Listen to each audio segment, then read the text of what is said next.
Владата предлага укинување на техничката влада. Владата вчера до собранието достави предлог закон за изменување на законот за владата, со кој се предвидува укинување на така наречената техничка влада. Станува збор за законско решение поднесено по скратена постапка, со кое извршната власт предлага измени во досегашниот модел на функционирање на владата во предизборен период.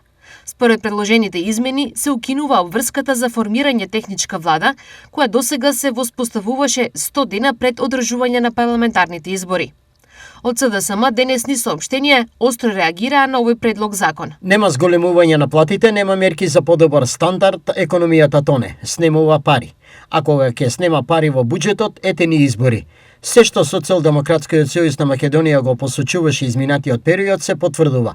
Власта шверцерски протнува законски измени на законот за влада, сакаа да ја укина техничката влада, односно единствениот механизам за контрола во изборниот период. Ова доаѓа по силниот пат на довербата на граѓаните во ВМРО-ОКГ од над 150.000 гласови. Реагираат Социјалдемократскиот сојуз на Македонија.